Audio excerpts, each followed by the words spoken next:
pagi Bapak Ibu Guru dan Bunda-Bunda PAUD. Terima kasih sudah bersedia hadir dalam kegiatan diseminasi budaya positif di sekolah.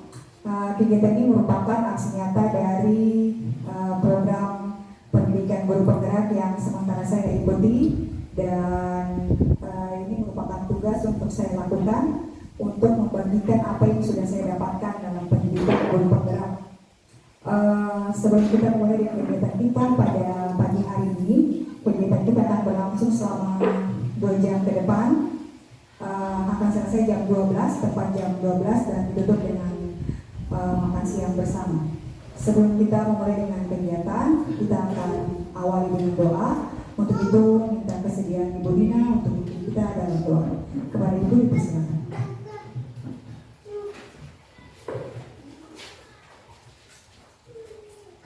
Baik Bapak Ibu Guru, sebelum kita mulai kegiatan kita, mari kita bersatu dalam doa. Dalam nama Bapa dan Nama Kudus, amin. Puji dan syukur ya Tuhan, kami hadirkan hadirat-Mu. Ya Tuhan, sebentar lagi kami akan memulai kegiatan kami. Kiranya Engkau mengutus Roh Kudus-Mu hadir di dalam diri kami masing-masing, agar apa yang semua kami dengar sebentar dapat berguna untuk kami. Tuhan, inilah doa kami. Kemuliaan kepada Bapa dan Putra dan Roh Kudus, seperti pada permulaan, sekarang, selalu, dan sepanjang segala abad. Amin. Dalam nama Bapa dan Putra dan Roh Kudus. Amin. Terima kasih Bu Dina yang sudah memimpin kita dalam doa. Untuk lancarnya kegiatan kita pada pagi hari ini, untuk menghilangkan rasa mengantuk, mungkin ada yang masih mengantuk, dan juga untuk melatih fokus kita, saya mengajak kita untuk ada dalam ice breaking. Saya mengundang Bapak Ibu untuk berdiri, ya. Kita akan senam bersama. Ini lagunya Bunda-Bunda PAUD ini, ya. Senam PAUD, judulnya Senam PAUD.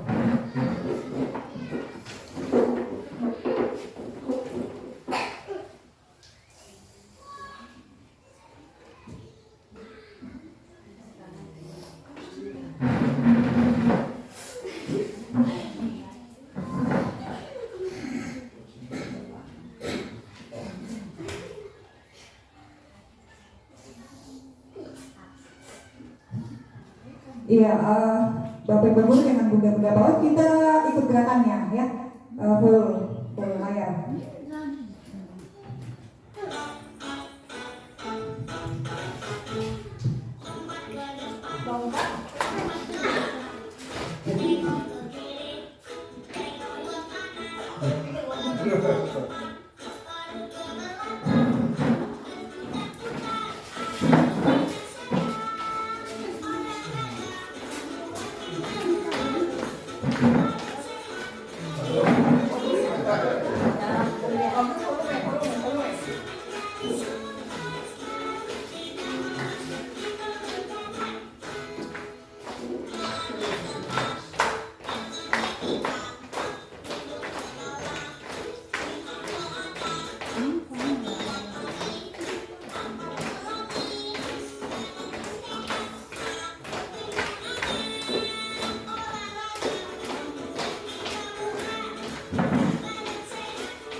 Yang penting gerak Bapak Ibu.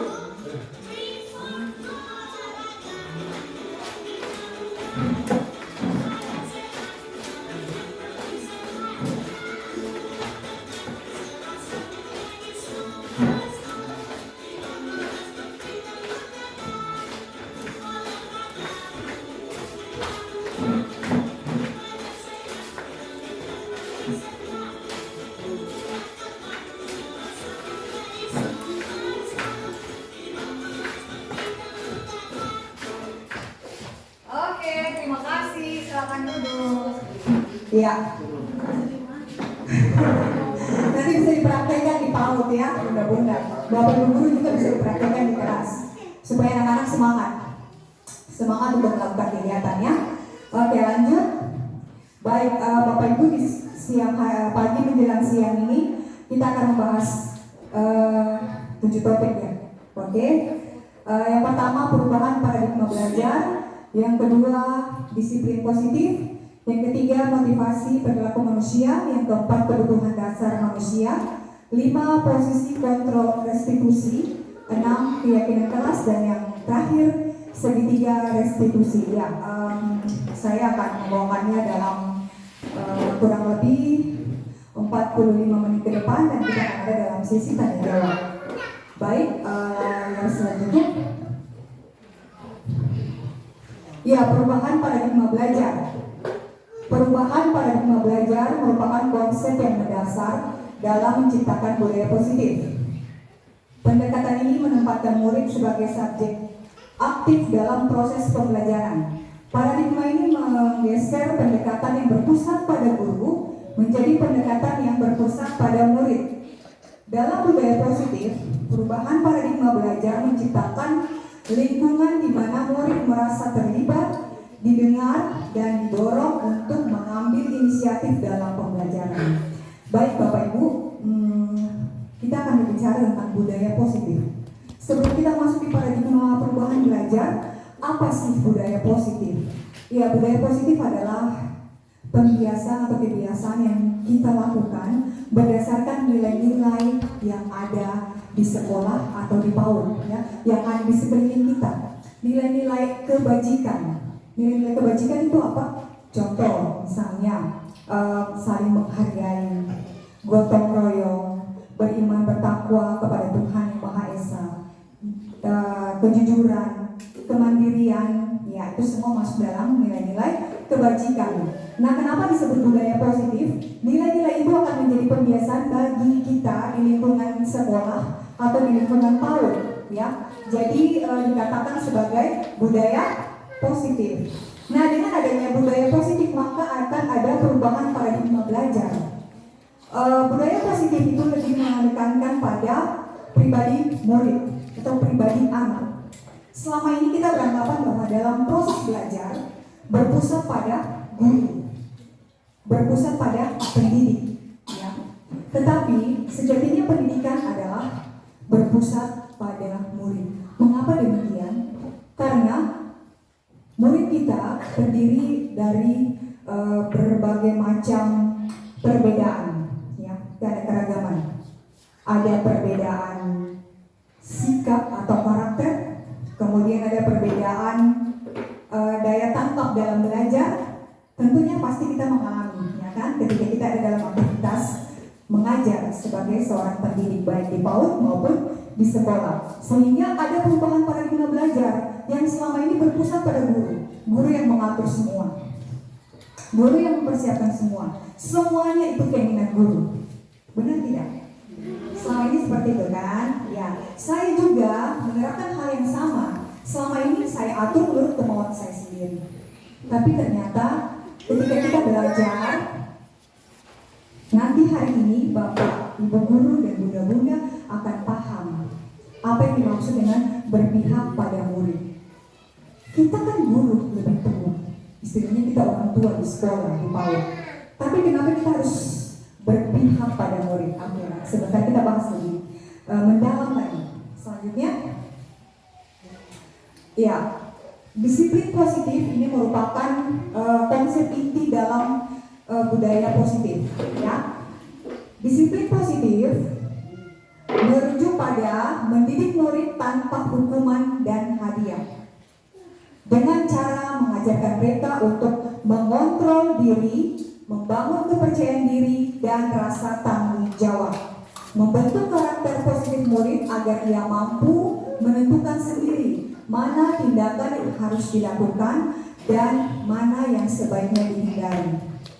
Selama ini kita mau sekolah kita itu disiplin, anak-anaknya disiplin, ya. Tetapi di sini ada kata positif yang berarti punya arti yang berbeda. Kalau selama ini yang kita terapkan disiplin adalah, coba saya mau dengar Bapak Ibu guru, Bunda-bunda yang Bapak Ibu guru dan Bunda ketahui disiplin itu artinya apa? Bentuk disiplin itu seperti apa? Disiplin bertanggung jawab, ya baik. Terus apa lagi? Percaya diri, oke, ada lagi?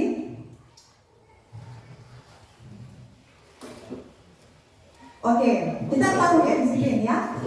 Tepat waktu, oke, taat sama aturan ya, taat terhadap aturan yang ada. Nah, untuk menjalankannya bagaimana? Menjalankan disiplin ini. Kalau misalnya dilanggar, biasanya kita langsung beri hukuman. Oke, biasanya seperti itu. Bagi yang menjalankan disiplin, kita kasih hadiah, biasanya seperti itu ya. Nah, untuk disiplin positif, ternyata pemberian hukuman dan hadiah itu kurang tepat. Ya, bukan salah, tapi kurang tepat.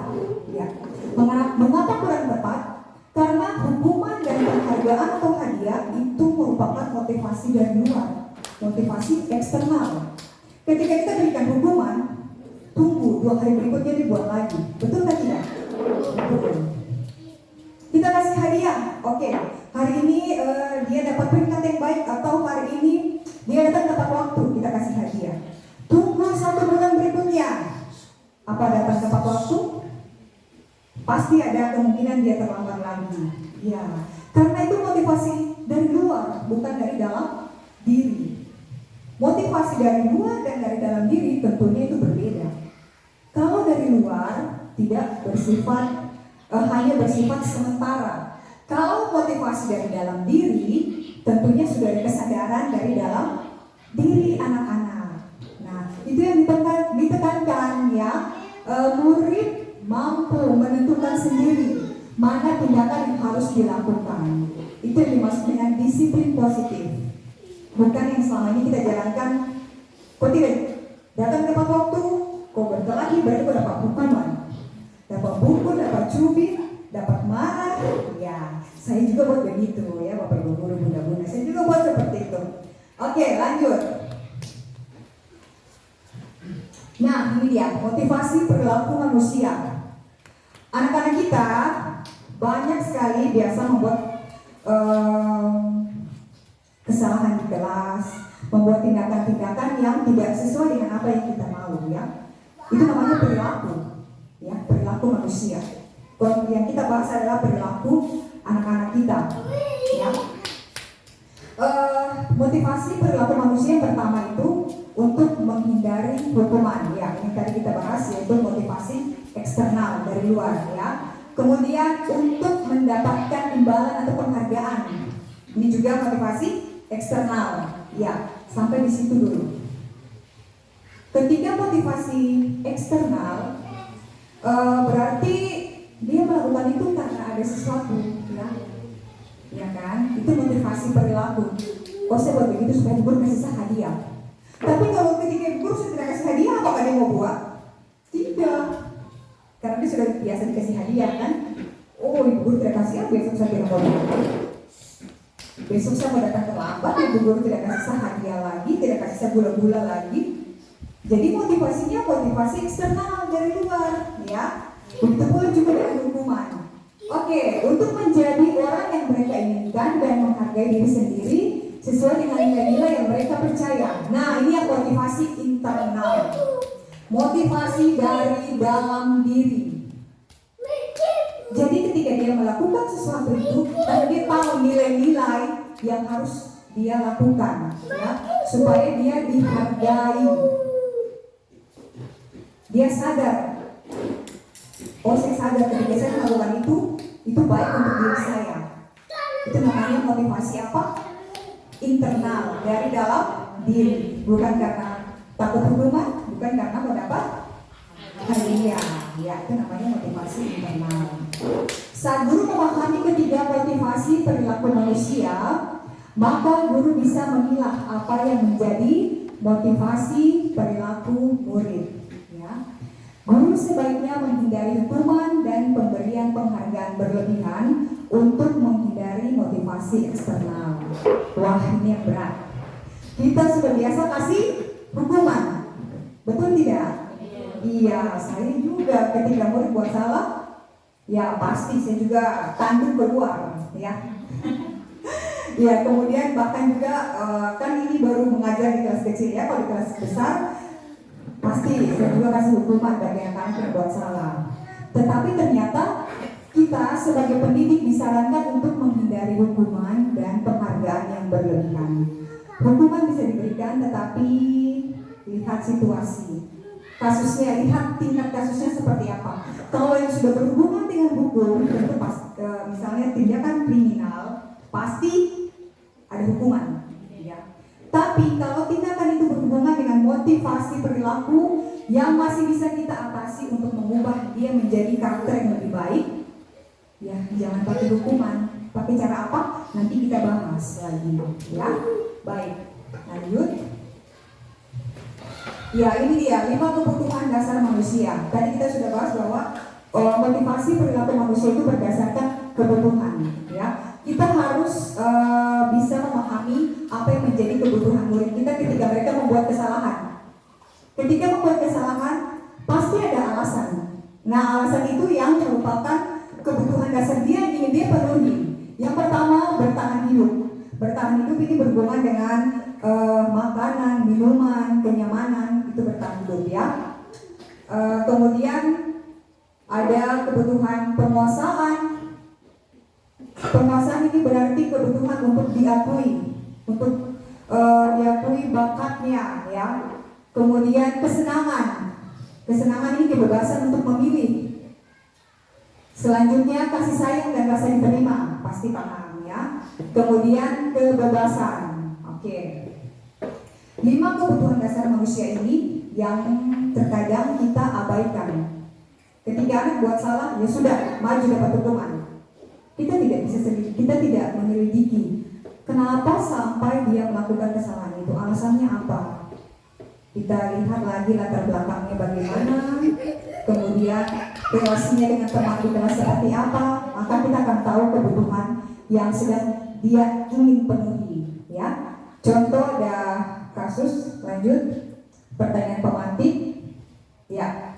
Ibu Ambar, guru wali kelas 2A di SD Pelita Hati, sedang bingung menghadapi ulah salah satu murid di kelasnya, Doni. Beberapa anak di kelas 2A telah datang padanya dan mengeluhkan Doni yang seringkali meminta bekal makan siang mereka dengan paksa.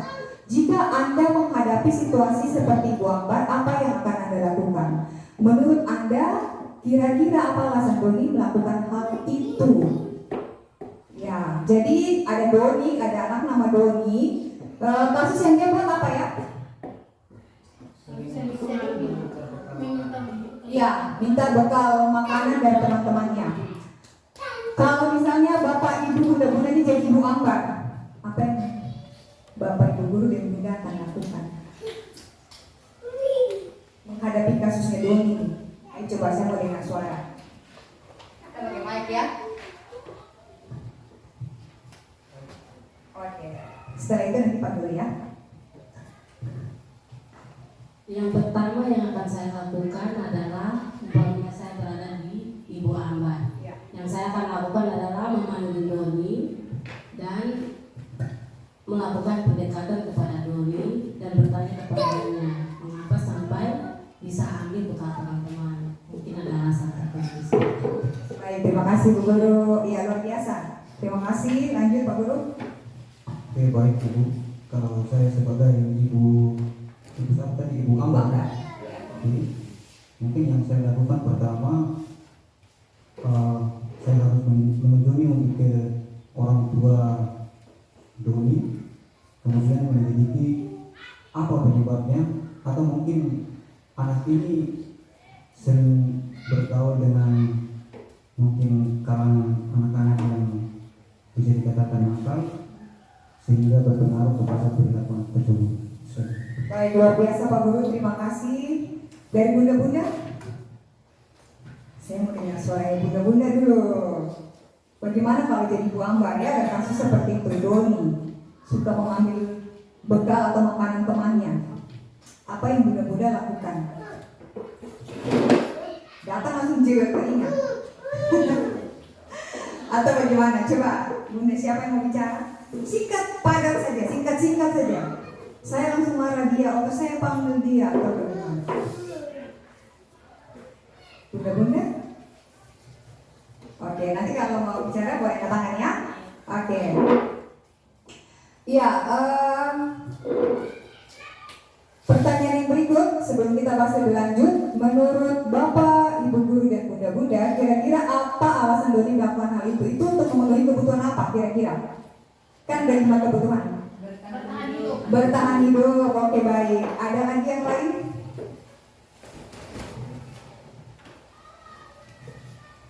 Benar ya, bertahan hidup benar sekali karena tentang makan ya. Iya. Ada lagi? Apakah hanya kebutuhan bertahan hidup yang ingin dia penuhi? Pak Guru Ram? Ya. Bagaimana Ibu Guru? Penguasaan juga. Penguasaan ya, ini menunjukkan kekuasaannya. Ada, iya benar. Ada kepuasan ketika temannya takut sama dia.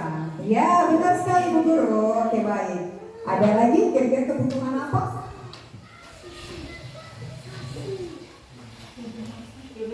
Kebebasan, iya, ya. Benar sekali Bunda Ibu Guru ya. Doni merasa ingin mencari kebebasan dalam bekalnya itu, menu bekal. Mungkin dia bosan dengan menu bekalnya sehingga dia mencari temannya punya bekal. Oke, baik Bunda, terima kasih. Kira-kira ada lagi tidak? Kesenangan juga tadi masuk kok? Iya. Dia senang ketika teman-temannya takut sama dia. Ada kepuasan buat dia, ya. Kalau kasih sayang dan rasa diterima, bisa tidak? Biasanya kan mencari perhatian dari teman, ya kan? Bisa saja di rumah misalnya dia kurang perhatian. Nah, jadi dia mencari perhatian dengan cara mengganggu teman, mengambil bekal. Ya, itu cara kita mengidentifikasi kebutuhan anak-anak kita ketika menghadapi persoalan. Jadi tidak langsung kita memberi hukuman ya, tapi kita cari tahu dulu kebutuhan apa yang ingin dia penuhi sehingga kita bisa mengambil langkah selanjutnya. Baik, lanjut Pak Guru. Ya, ini dia posisi kontrol seorang guru. Ya, yang pertama sebagai penghukum, kedua pembuat merasa bersalah, 3 sebagai teman, 4 pemantau, 5 manajer. Penghukum ini ya sudah jelas. Kalau salah pasti Bapak Ibu guru atau Bunda langsung hukum ya sebagai penghukum. Kemudian pembuat merasa bersalah. Pembuat merasa bersalah ini biasanya Bapak Ibu guru menempatkan diri sebagai orang apa ya, menunjukkan bahwa sudah putus asa. Misalnya ada kasus, contoh kasus Doni. Kalau posisi kontrol guru sebagai pembuat merasa bersalah, maka guru tersebut akan mengatakan, kenapa kamu lakukan lagi kesalahan itu? Apakah kamu tidak kasihan sama ibu guru? Nah itu, jadi membuat anak ini merasa bersalah dengan kalimat-kalimat yang sebenarnya menyindir dia, ya. Tetapi seolah-olah guru ini sudah lelah, ya. Guru yang menjadi korban karena kesalahan yang dia buat. Sehingga dengan kata-kata, jadi dia tidak menghukum, tapi lewat kata-kata itu bisa saja melukai hati dari anak kita, ya. Karena kata-katanya seperti itu tadi, ya. Itu pembuat merasa bersalah. Kemudian sebagai teman, nah kalau sebagai teman kelebihannya adalah guru dan atau bunda dengan anak murid atau dengan anak-anak menjadi lebih dekat, ya. Karena ketika buat salah, guru tidak langsung memberikan hukuman ataupun tadi pembuat merasa bersalah, tetapi dia langsung menegur ibaratnya seorang teman. Misalnya contoh, permisi Bu guru, Ice, kenapa kamu buat seperti itu? Lain kali jangan ya. Seperti itu. Jadi guru memposisikan diri sebagai teman. Itu baik, ya, itu baik. Tetapi kekurangannya adalah ketika guru ini tidak ada, dia akan kehilangan sosok. Karena ketika ada persoalan atau dalam kelas, dia lebih intens dengan guru tersebut, maka akan ada perbandingan dengan guru-guru yang lain. Ketika guru ini tidak ada, dia akan kehilangan jati dirinya.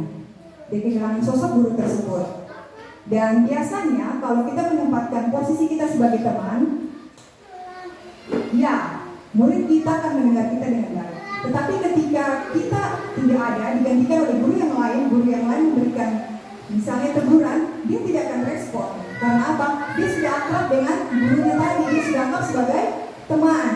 Ya, itu kekurangannya. Ya, ketika guru itu tidak ada, dia akan acuh dengan guru yang lain. Ya, dia tidak peduli dengan guru yang lain. Oke, lanjut sebagai pemantau. Sebagai pemantau ini, guru hanya melihat kesalahan yang dilakukan. Kemudian guru akan memanggil yang bersalah ini. Setelah itu guru akan memberikan menyampaikan konsekuensi yang dilakukan atas kesalahannya. Jadi pemantau ini hanya mengingatkan, oh kau sudah buat salah, konsekuensinya seperti ini, kau sudah tahu, jadi kau tanggung ya. Itu pemantau. Jadi untuk pemantau sendiri sebenarnya hanya lebih mengingatkan konsekuensinya, tapi tidak ada mencari jalan keluar untuk menyelesaikan masalah anak ini, ya. Oke, itu pemantau. Selanjutnya manajer. Manajer ini guru memposisikan dirinya sebagai guru yang seperti tadi sudah disampaikan oleh Bu IC, Pak Rafael. Guru akan memanggil yang bersangkutan, kemudian akan melakukan pendekatan, mencari tahu persoalannya seperti apa, ya. Kemudian mencari alasannya mengapa berbuat seperti itu dan menanyakan kesepakatan kelas mereka. Ya, kesepakatan kelas itu berarti peraturan di kelas yang mereka sudah sepakati bersama. Jadi fungsi manajer adalah mengarahkan murid untuk belajar bertanggung jawab atas dirinya sendiri, atas apa yang dia lakukan. Nah, itu fungsi manajer. Jadi menurut Bapak Ibu Guru atau Bunda, 5 posisi kontrol ini mana yang paling baik untuk dilakukan? Fungsi yang mana? Posisi kontrol yang mana? Sebagai manajer, ya. Atau ada yang punya pendapat yang lain? Oke, benar ya Bapak Ibu Guru Bunda-Bunda. Di antara 5 posisi kontrol tersebut, sebaiknya guru menerapkan posisi manajer. Guru mempersilakan murid bertanggung jawab atas perilakunya dan mendukung murid menemukan solusi atas permasalahannya sendiri. Ya, jadi fungsi manajer adalah seperti yang tadi saya sudah sampaikan bahwa murid diajar untuk mengetahui kesalahannya, kemudian menyadari bahwa dia melakukan itu karena apa, dan selanjutnya dia akan menemukan sendiri solusinya, sehingga dia belajar bertanggung jawab. Ya, belajar bertanggung jawab dari kecil. Itu fungsinya sebagai manajer ya. Oke, lanjut. Ya, ini yang tadi sempat saya singgung tentang kesepakatan kelas atau sekarang biasa sering disebut dengan keyakinan kelas ya, atau keyakinan sekolah. Guru berperan dalam mewujudkan terbentuknya keyakinan sekolah atau kelas dengan adanya kesepakatan antara guru dan murid. Keyakinan sekolah atau kelas berupa pernyataan universal yang mudah diingat dan dipahami. Baik, untuk mempersingkat waktu ada tayangan video yang sudah saya lakukan di kelas 2 untuk pembuatan keyakinan kelas. Oke.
Suara jelas Bapak Guru, mudah-mudahan. Ya, pagi ini Guru mau tanya dulu sama kalian semua. Menurut kalian semua, kelas yang aman, nyaman, kelas yang bagaimana? Kelas yang aman, nyaman. Kelas 2 ini supaya dia aman, dia nyaman, dia di kelas harus bagaimana sih kalian? Kita punya sikap harus bagaimana? Oh, tenang. Oke, terus apa lagi? Diam. Apa lagi? Jangan banyak bermain. Oke, apa lagi? Rajin belajar. Bagus. Apa lagi? Oh, sudah ada berapa? 1, 2, 3, 4. Harus rajin belajar. Oke, apa lagi? Apa lagi yang mau disampaikan pendapatnya? Kelas yang Dari tahap ini sebelum membuat keyakinan, murid-murid ditanya tentang peraturan di kelas. Jadi murid sepakati dulu. Di dalam kelas itu ada peraturan apa saja? Nah, sekarang kita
tulis di kertas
Ya, selanjutnya anak-anak akan menuliskan peraturan kelas di kertas dan ditempel ya.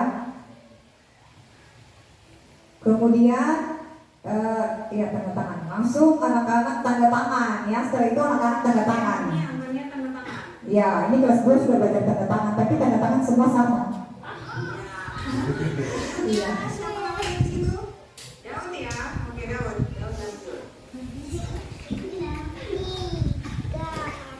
Iya, jadi di sini anak-anak sudah menempel peraturan kelas.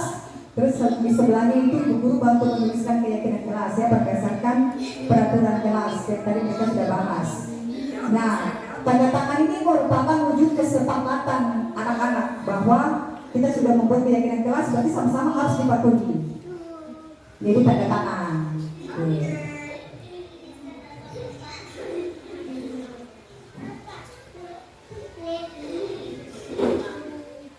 Iya. Selanjutnya menempelkan.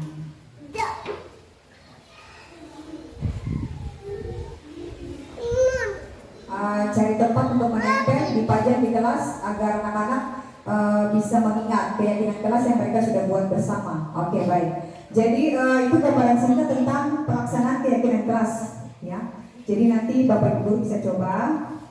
Jadi intinya keyakinan kelas adalah kita bersama anak-anak membahas peraturan apa yang mereka sepakati di kelas untuk mereka lakukan. Jadi mereka tentukan sendiri, bukan kita yang kasih tahu untuk mereka tulis atau yang kita mau. Tapi mereka yang disebut tadi udah punya Bapak Ibu atau mereka aktif menentukan sendiri. Mereka tahu di kelas itu mereka harus seperti apa. Mereka tahu, ya. Nah, ketika mereka sudah menunjukkan itu termasuk dalam peraturan kelas karena bahasanya masih bahasanya mereka. Tidak boleh seperti ini, jangan seperti itu, ya. Jangan datang terlambat, jangan membubur, jangan berarti. Nah, itu kan anak-anak punya bahasa. Nah, kita mengubahnya ke dalam keyakinan kelas. Keyakinan kelas itu menggunakan bahasa universal atau penempatan universal, yang artinya bahasa yang mudah dipahami oleh anak-anak dan maknanya positif, bukan negatif. Kita hindari kata negatif. Contohnya ada kata jangan, itu dihapus kata jangan. Misalnya datang tepat waktu atau menjaga kebersihan kelas. Jadi ketika mereka tahu menjaga kebersihan kelas berarti kan jangan buang sampah sembarang, ya kan? Ya, jadi kita menggunakan bahasa yang positif, tidak pakai kata jangan atau dilarang, tidak, tapi bahasa yang positif, ya. Contoh kalau di kelas besar tuh sebenarnya lebih banyak lagi, ya, karena kan pemikiran mereka lebih luas. Peraturan keyakinan kelasnya bisa banyak, misalnya saling menghargai pendapat atau menghargai teman, kemudian bekerja sama dengan teman, terus budayakan antri misalnya. Jadi keyakinan kelas itu bahasa yang singkat, positif, dan mudah dipahami oleh anak-anak, sehingga anak juga gampang mengingatnya, tidak panjang-panjang. Kemudian keyakinan kelas itu bisa banyak, 3-4 juga sudah cukup, ya. Yang penting yang mereka sepakati bersama, yang mereka sudah sebut. Dan yang terakhir nanti ada tanda tangannya anak-anak, ya. Walaupun mereka baru-baru belajar tidak apa-apa, ya. Itu merupakan tanda kesepakatan mereka bahwa oh iya, ini kita yang buat, jadi kita yang harus lakukan, kita yang melaksanakan. Jadi diwujudkan dengan tanda tangan tadi ya. Oke, lanjut. Strategi restitusi dalam menyelesaikan masalah. Ya, ini sudah di bagian terakhir. Ini bagian terakhir dalam topik kita. Inti dari konsep-konsep inti yang kita sudah bahas, yang terakhir adalah tentang segitiga restitusi dalam menyelesaikan masalah. Sebelum kita masuk lebih dalam lagi, saya ingin membuka gambaran tentang restitusi itu apa. Ya. Restitusi itu adalah belajar dari kesalahan, memperbaiki kesalahan yang ada, menjadi karakter yang lebih baik lagi atau karakter yang lebih kuat. Ya. Jadi bagaimana kita mengetahui kesalahan dan belajar dari kesalahan, itu restitusi. Menemukan sendiri, kemudian menyelesaikan sendiri, belajar dari kesalahan, itu restitusi. Nah, bagaimana kita menerapkannya sebagai guru atau bunda, ya, sebagai pendidik? Guru berperan sebagai manajer menggunakan segitiga restitusi dalam menyelesaikan masalah melalui 3 tahapan. Yang pertama, menstabilkan identitas. Yang kedua, memvalidasi tindakan yang salah. Dan yang ketiga, menanyakan keyakinan. Menstabilkan identitas itu yang tadi sudah disampaikan oleh Ibu Ice dan Pak Fail. Ketika ada masalah, anak muridnya dipanggil, aku dipanggil. Kita akan bertanya kepada dia, ya. Ketika di tahap menstabilkan identitas, kita akan tanya. Sebelum bertanya, kita bisa menyampaikan seperti ini. Tidak apa-apa buat salah. Semua orang pasti pernah buat salah. Itu namanya menstabilkan identitas. Ibu guru tidak marah, atau bapak ibu guru bunda tidak marah. Semua orang pernah buat salah. Ibu guru tidak mau tahu siapa yang salah sebenarnya. Tapi ibu guru mau sampaikan bahwa kita bisa selesaikan masalah ini. Nah, itu tahap menstabilkan identitas. Kemudian tahap memvalidasi tindakan yang salah. Memvalidasi tindakan yang salah, kita bisa menyampaikan kepada anak-anak bahwa pasti kamu punya alasan untuk melakukan hal itu. Ataukah kita bisa mengatakan pasti kamu bisa berbuat yang lebih buruk lagi dari sebenarnya. Tapi kamu berbuat hanya seperti itu, ya. Jadi kita validasi tindakan yang salah. Dan yang terakhir,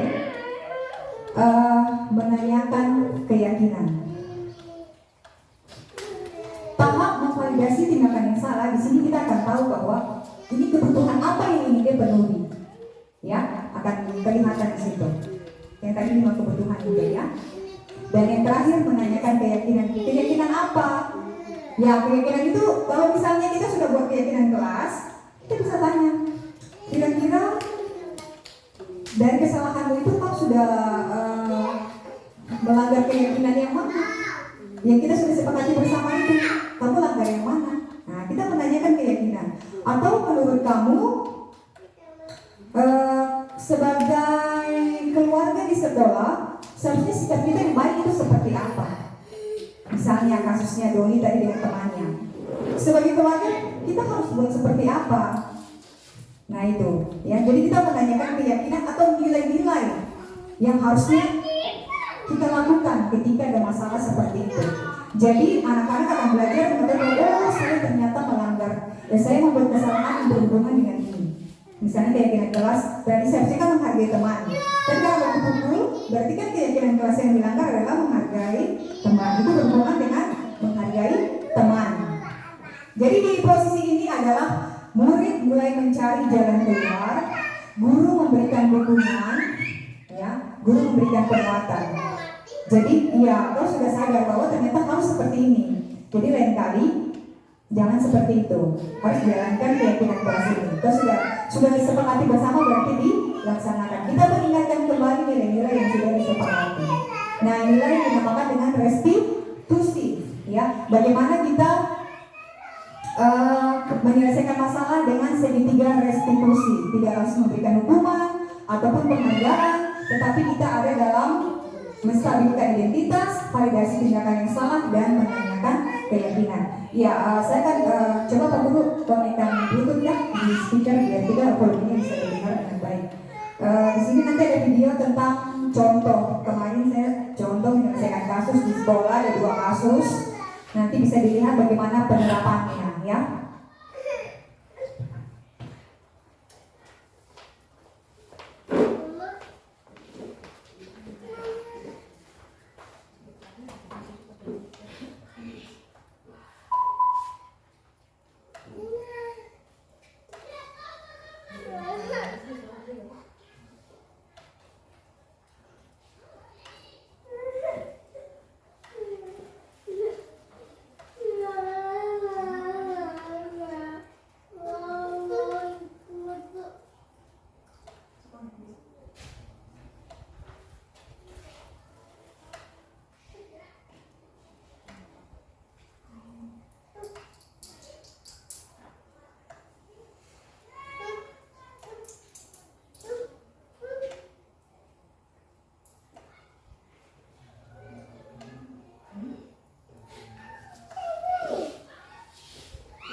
Waktu kalau cara sambung speaker apa nih? Ini kan cuma pakai kabel kok, tapi ini masih boleh di speaker in focus.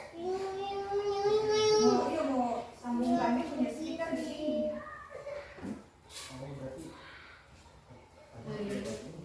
Tidak pakai in focus. Oh gitu. Cuma nanti tidak keluar.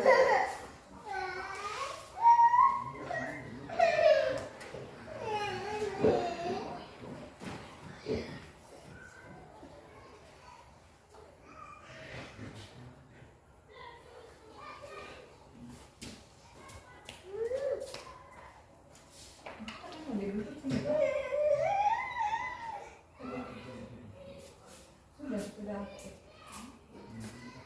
BMK 15, BMU.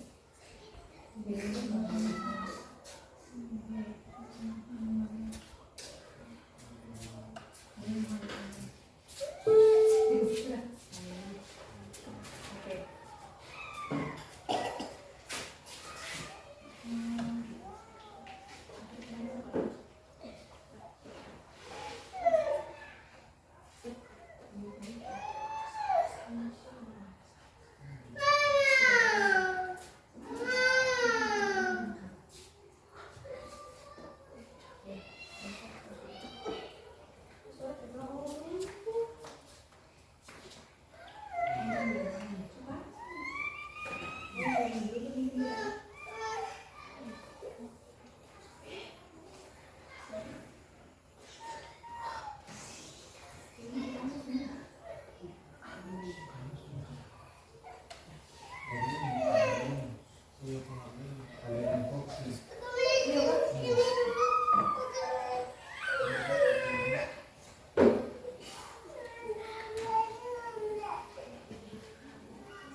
Ini bisa dinikmati itu tidak punya speaker ini.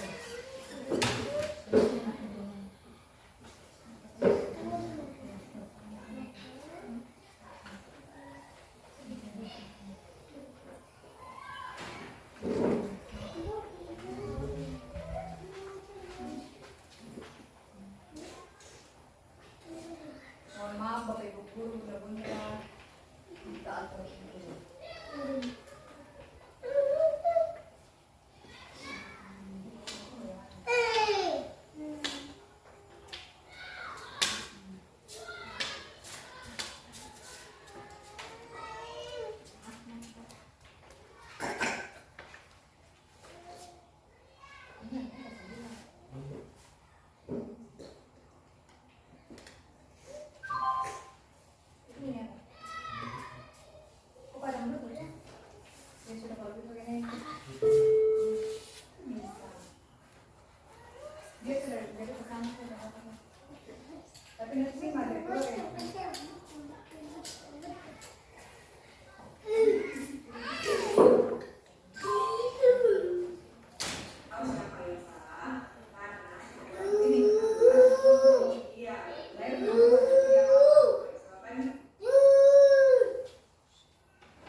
Iya, ini kasus dengan Lukas.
Iya, kira-kira demikian Bapak Ibu Guru, mudah-mudahan cara menjalankan segitiga restitusi dalam menghadapi kasus di kelas atau di dengan anak-anak PAUD, ya.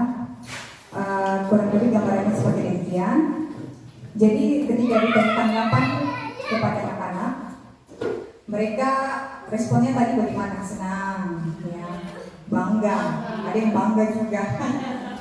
Itu jawabannya dari anak-anak ya, saya tidak atur, tapi spontan dari mereka yang menjawab, ya. Karena dalam pemikiran mereka ketika dipanggil sudah pasti dimarah, dipukul, ya, begitu ya. Tapi ternyata tidak, makanya mereka juga senang. Tujuan dari segitiga restitusi ini adalah menghasilkan murid yang mandiri dan bertanggung jawab.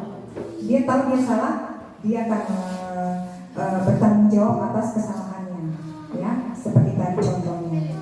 Kemudian tujuan yang berikut adalah kita mengembalikan murid kepada kelompoknya dengan karakter yang lebih baik. Karena ketika dia buat salah, dia akan menjauh dari temannya, dari kelompoknya. Dia rasa tidak enak hati atau malu untuk gabung sama kelompoknya kembali. Karena apa? Ya, dia sudah buat salah dengan temannya, dengan satu kelas, akhirnya dia menjauh. Bisa jadi tidak masuk sekolah berhari-hari, bahkan berbulan-bulan. Dengan adanya segitiga restitusi, maka kita akan mengembalikan rasa percaya dirinya kembali dan dia bisa bergabung dengan teman-temannya dengan karakter yang lebih bagus lagi. Itu tujuannya. Ya, kita mengajak murid untuk mandiri, bertanggung jawab, dan kembali ke kelompoknya dengan karakter yang lebih baik. Ya. Yang ingin saya tanyakan kepada Bapak, Ibu Guru, dan Bunda-Bunda, kira-kira pernah tidak melakukan segitiga restitusi ini? Kan ada 3 tahapan. Menstabilkan identitas, validasi tindakan yang salah, dan menanyakan keyakinan. Dari 3 tahap ini, ada tidak yang pernah Bapak Ibu praktekkan? Ternyata saya pernah buat, tapi saya tidak tahu bahwa itu namanya segitiga restitusi. Misalnya begitu. Pernah tidak?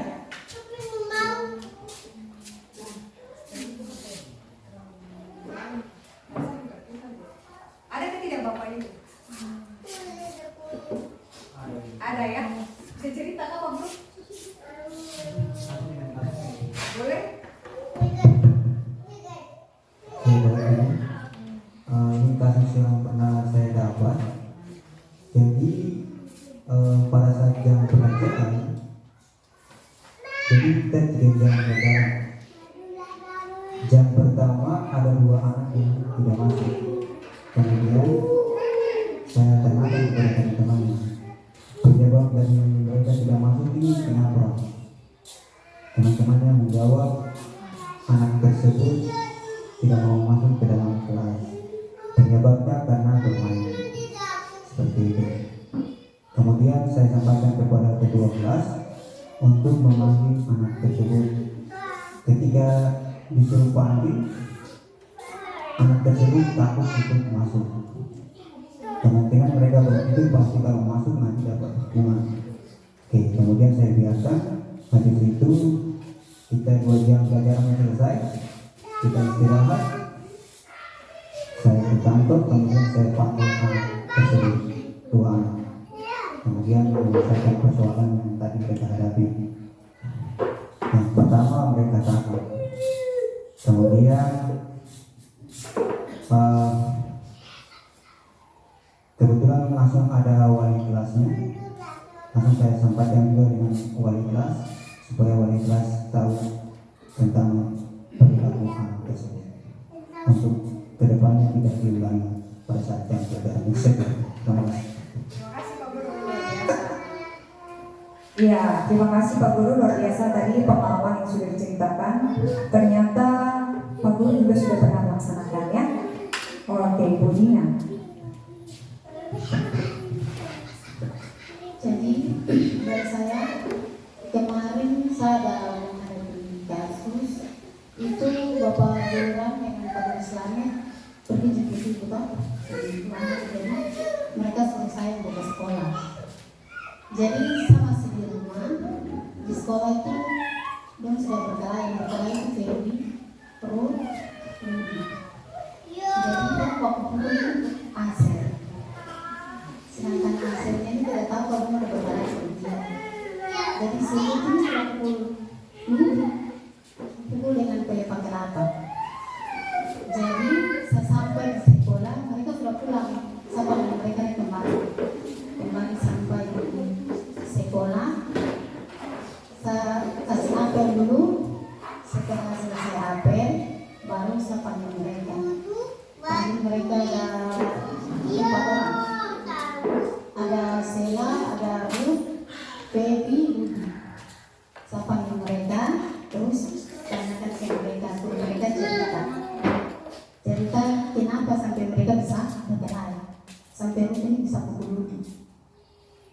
Mereka cerita sampai selesai. Sudah, saya panggil lagi Aser, karena kemarin katanya itu Pak Guru ada orang Kerawang. Pak Guru baru Kerawang, si Rudy ini marah. Kenapa Rudy suruh Aser cari parah? Jadi masalahnya dari itu sampai mereka berkelahi. Paling mereka itu saya tanya ke Aser, kemarin itu kamu jalan dengan Pak Guru, memangnya kok ada bantu mungkin cari parah? Sebatas bantu, dia bilang itu bisa bantu ya. Jadi saya datang ke sekolah. Teman keluarga tidak lebih dari itu. Kita datang ke sekolah ini belajar. Bapak ibu guru yang ada di sekolah itu adalah orang tua. Apalagi seperti itu, masalah di sekolah jangan bawa orang tua. Tidak boleh panggil orang tua datang untuk bergerak di sekolah. Itu tidak boleh. Karena di sekolah ini orang tua adalah bapak ibu guru. Jadi ibu mau sekarang kalian sama. Jadi mereka langsung dapat, saya suruh harus berpelukan. Jadi mereka berpelukan, saling langsung bapak menangis. Habis masalahnya. Jadi seperti itu. Ya, pengalaman yang luar biasa ya, Ibu Dina dan Pak Rafael. Oke, kita bisa berikan tepuk tangan dulu buat Bapak Ibu guru nih. Iya, masih ada yang ingin menceritakan, yang ingin berbagi, sharing? Oke, baik, sekali lagi terima kasih Bapak Ibu guru. Ya, ternyata secara tidak langsung kita sudah pernah mempraktekkan segitiga restitusi. Hanya kita belum tahu ternyata urut-urutannya itu seperti ini, tahapan yang benar seperti ini, ya, sehingga kita bisa menghasilkan tujuan yang maksimal, ya, seperti itu. Tetapi pada dasarnya saya tahu bahwa Bapak, Ibu guru dan bunda-bunda ini paham langkah-langkahnya seperti apa, bahkan sudah pernah dipraktekkan, dilaksanakan, ya. Hanya memang kita memperdalam lagi dengan kalimat-kalimat yang tadi sudah saya sampaikan, ya. Dan lebih lagi kita menekankan tentang keyakinan yang mereka sudah tahu, ya, nilai-nilai apa yang mereka sudah tahu yang harus mereka lakukan. Nah, bagaimana caranya? Dengan membuat keyakinan keras atau kesepakatan keras. Jadi itu penting, ya. Nanti Bapak Ibu bisa praktek di kelas masing-masing atau bunda-bunda, ya, di kelas PAUD. Oke, lanjut. Ya, menurut saya dan Bapak Ibu juga punya pengalaman dalam penerapan konsep-konsep tersebut. Hal apa saja yang sudah baik, adakah yang perlu diperbaiki? Oke, saya ceritakan, saya punya pengalaman dulu. Lanjut. Hal yang sudah baik menurut saya adalah murid sudah menunjukkan sikap mandiri dan tanggung jawab dan menjalankan keyakinan keras yang telah disepakati bersama. Tadi contoh Lukas dan Tiana, ya.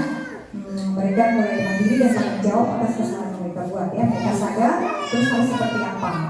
Terus yang harus diperbaiki adalah, nah ini posisi guru yang sebelumnya dominan sebagai penghukum, ini pribadi saya, diperbaiki menjadi seorang manajer. Posisi kontrol sebagai manajer, ganti dari yang semula sebagai penghukum, saya ganti menjadi manajer, ya. Lanjut. Sebelum mempelajari modul ini, ketika berinteraksi dengan murid berdasarkan posisi kontrol guru, posisi manakah yang paling sering saya pakai dan bagaimana perasaan saya saat itu. Setelah mempelajari modul ini, posisi apa yang saya pakai dan bagaimana perasaan saya sekarang, apa perbedaannya. Contoh, sebelum tahu tentang materi ini, posisi saya sebagai penghukum. Tapi ketika saya tahu bahwa posisi manajer yang baik, yang efektif, ya saya ganti menjadi posisi manajer, ya. Dan perasaan saya pada saat sebagai posisi sebagai penghukum, ya saya juga kadang merasa bersalah karena saya sudah menghukum sampai menangis, ya, sampai yang bermasalah ini menangis, bahkan sampai ada yang keluar kelas pulang karena tidak terima dapat hukum. Kan pernah ada kayak gitu juga, ya. Ya, jadi tentunya saya merasa bersalah, merasa tidak tenang karena sudah mau mengambil keputusan seperti itu. Tapi ketika saya menempatkan diri sebagai manajer, saya ada kepuasan tersendiri. Kenapa? Saya tidak marah-marah, ya. Saya bisa meredam emosi, kemudian saya bisa kontrol emosi, dan yang terpenting adalah saya bisa mengarahkan ini anak untuk menemukan alasan dia berbuat salah itu apa. Kemudian dia belajar mandiri dan bertanggung jawab atas kesalahannya. Oh, saya tahu dulu saya harusnya seperti ini. Itu kok ada kepuasan tersendiri buat saya. Gitu, ya. Kalau menurut Bapak Ibu guru, selama ini Bapak Ibu guru sudah menjalankan posisi kontrol yang mana? Dari yang 5 tadi, penghukum, pembuat merasa bersalah, teman, pemantau, dan manajer. Kira-kira sekarang ini posisi Bapak Ibu guru atau muda ada di posisi yang mana? Ya, Ibu Ici penghukum. Oke, yang lain? Oh ya, nanti baru. Oke, mantap. Bapak Ibu yang lain di posisi yang mana? Bapak Steve? Kalau saya dulu saya pernah jadi pengacara hukum juga. Iya Bapak silakan. Baik, terima kasih. Ini dari pengalaman. Awal setelah saya mulai dengan pekerjaan sebagai guru, karena saya belum memahami cara bagaimana mendidikan. Jadi awalnya saya jadi penghukum. Nah, pada saat kembali bahwa itu jangan jadi orang baik, sehingga saya lupa lagi di sikap yang itu. Itu pertama kali saya ketemu dua siswa sedang berkelahi. Sudah tidak bisa atas terpaksa saya di dalam itu saya ambil kekerasan. Nah, kemudian itu baru saya cek kembali masalah dari sekolah apa sampai sekolah. Itu saya cerita. Jadi sekarang bapak mau ambil tidak ada itu. Ya, terima kasih Bapak. Ya, oke. Jadi sama ya, Pasteur, Ibu C, pernah ada di posisi sebagai penghukum ya. Dan saya rasa kita semua pernah ada di posisi itu ya. Nah, dengan adanya materi ini, kita sepakat bahwa kita mau merubah posisi kita ya. Sepakat? Ya, mau berubah dari posisi kontrol yang mana Bapak Ibu Bunda? Manajer. Sepakat ya? Iya, tepuk tangan dulu buat semua. Iya, tapi ada tapi. Iya, oke baik. Sebenarnya posisi penghukum itu juga bukan berarti tidak perlu dilaksanakan sama sekali ya. Ada posisi di mana kita harus memberikan hukuman. Tetapi tidak setiap kasus, tergantung tingkat kasusnya seperti apa. Kalau kasusnya sudah berhubungan dengan misalnya tindakan kriminal, silakan. Kalau memang dikerjakannya dengan hukum, silakan. Ya, saya rasa kita sudah lebih paham mana yang bisa kita berikan hukuman dan mana yang bisa dengan manajer tadi. Ya, karena kita sudah belajar, kita sudah memahami lebih dalam. Jadi sekarang mungkin fokus di manajer dulu, ya. Oke baik. Ini sudah masuk materi-materi terakhir.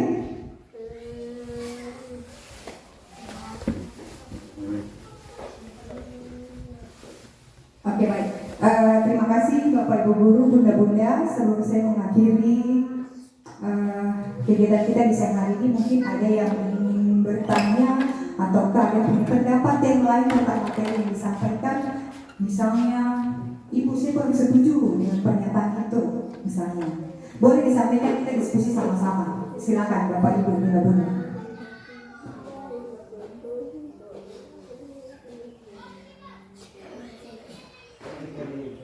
Oke, silakan Pak Guru, terima kasih.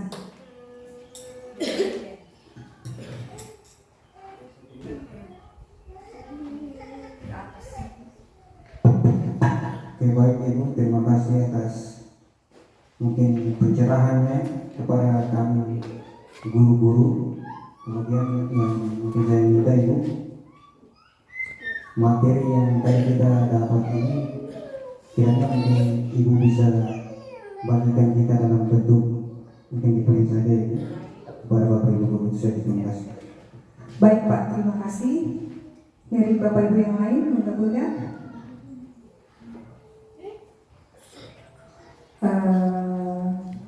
Kalau tidak ada yang ingin bertanya atau ingin menyampaikan, berarti saya buat satu kesimpulan ya, Bapak Ibu, Bunda-Bunda. Oke, terima kasih Pak Rafael. Sebentar malam kalau lampu menyala, saya akan berikan materinya dan saya akan bagikan kepada peserta yang hadir pada siang ini ya, Bunda-Bunda dari PAUD dan Bapak Ibu Guru dari SD Presium ini. Nanti saya berikan dan saya bagikan ya. Baik, terima kasih. Kesimpulan kegiatan kita pada siang hari ini, penerapan budaya positif itu sangat penting di sekolah.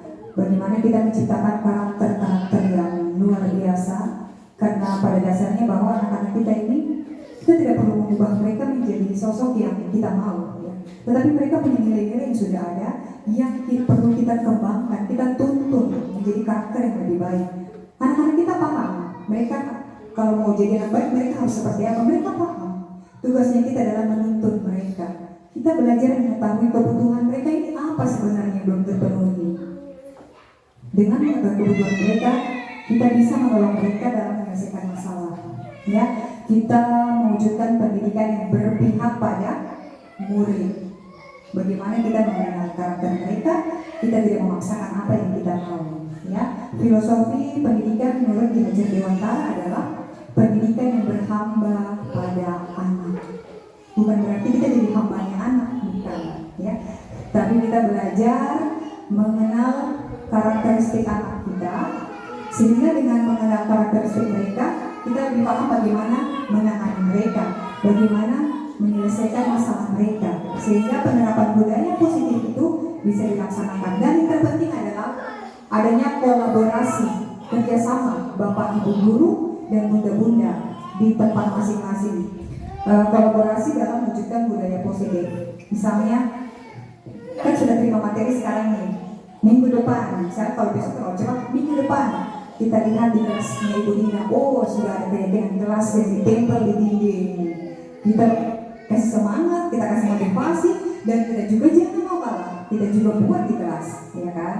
Nah itu namanya kolaborasi, saling mengingatkan, ya. Terus saling memotivasi, itu namanya kolaborasi ya. Baik, terima kasih sekali, terima kasih untuk kehadiran kita, partisipasi Bapak Ibu sekalian sudah mendukung saya dalam pelaksanaan pendidikan guru penggerak. Sekali lagi terima kasih banyak, dan kita akan mengakhiri kegiatan dengan doa sekaligus dengan doa makan. Saya minta kesediaan Bu Ici untuk minta doa.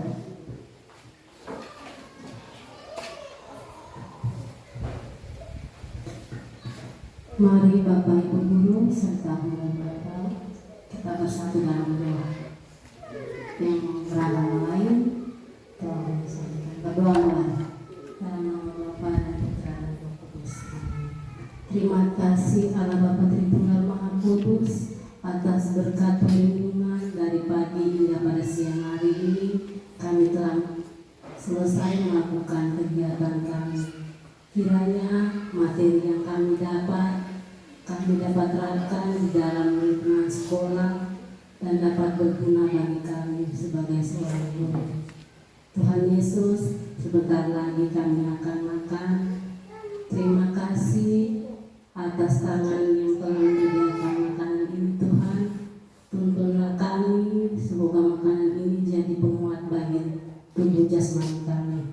Tuhan Yesus, doa yang tak sempurna ini kami aturkan ke dalam tangan-Mu melalui perantaraan Yesus Kristus yang hidup dan berkuasa kini dan sepanjang masa. Amin. Berdoa selesai.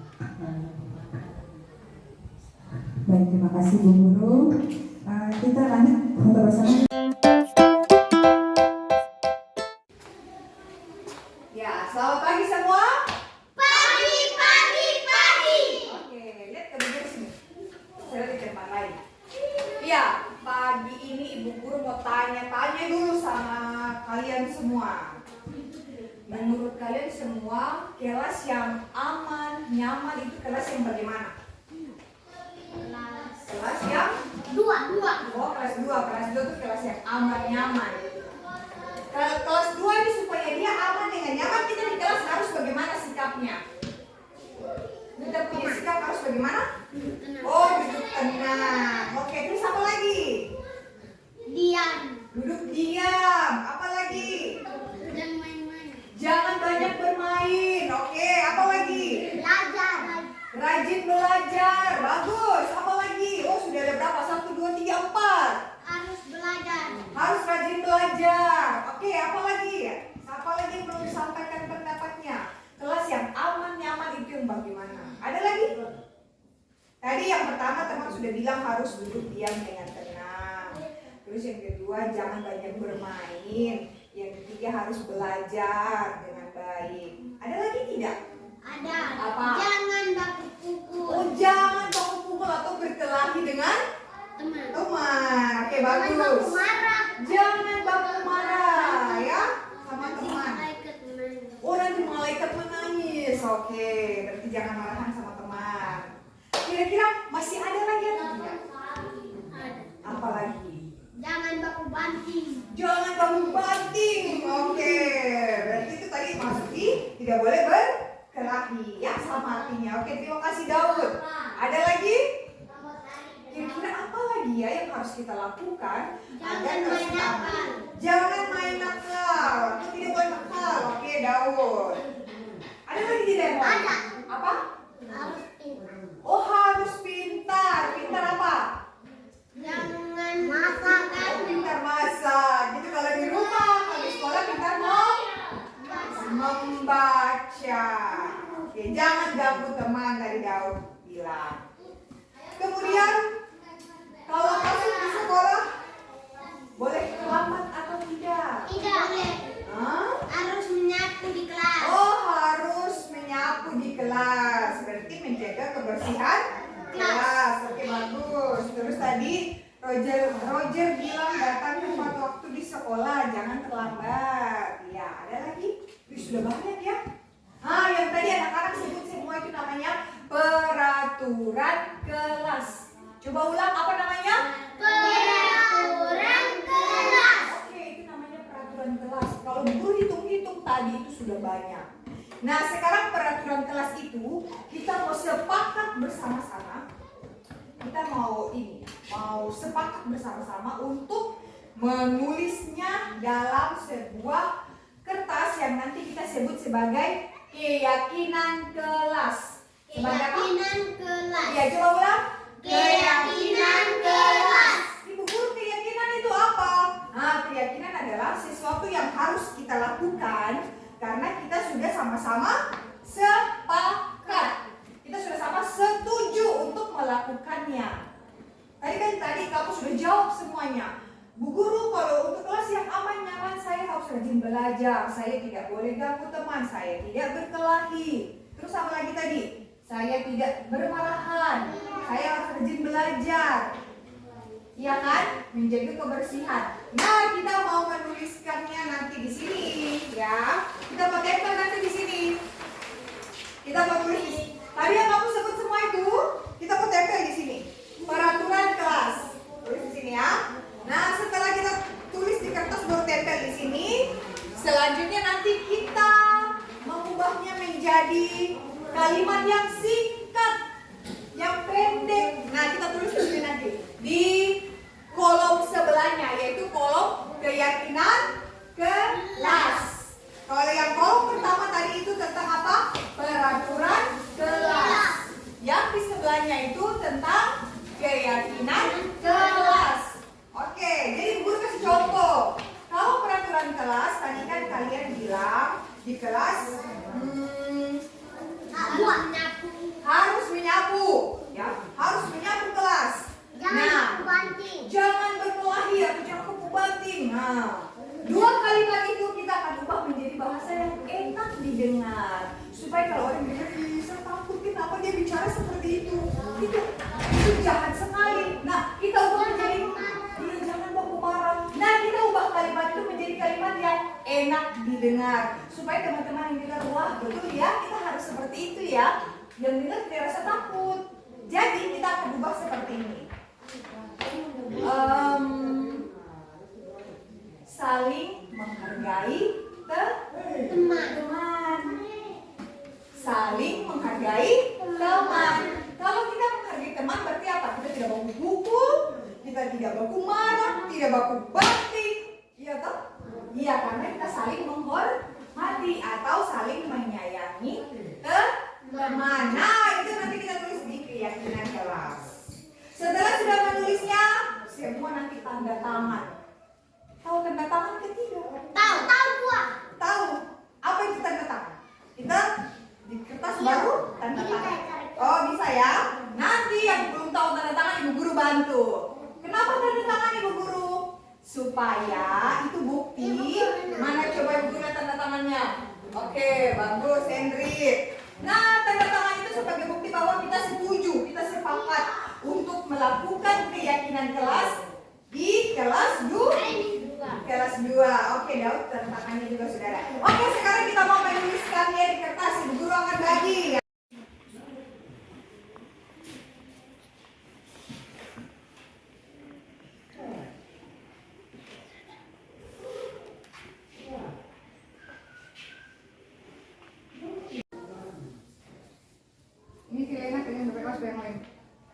balik ya, lihat tulisan di sebelah mana. Oke. Ini punya Daud. Daud tulis 2 peraturan ya. Daud ini 2 peraturan yang saya tulis. Ini Daud, itu yang benar. Oke. Sekarang kita mau tuangkan di dalam keyakinan kelas. Kita pakai bahasa yang apa tadi Bu Guru bilang?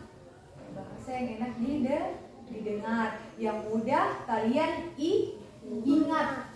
Ya. Kalau ini kan tadi yang kamu tulis ini peraturannya panjang-panjang kan? Nah, sekarang kita sama-sama akan pindahkan ke kolom sebelah. Kita akan menulisnya menjadi kalimat yang singkat yang kamu semua bisa ingat, gampang untuk diingat dan gampang juga untuk dimengerti, ya, supaya bisa dilaksanakan. Oke, sekarang kita tulis, Ibu Guru bantu menuliskannya ya. Keyakinan kelas.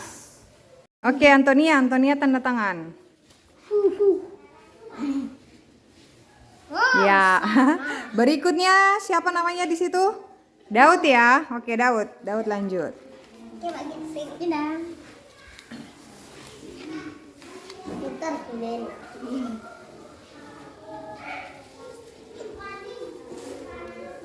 Hilena terakhir. Daud geser. Kan gue geser nanti.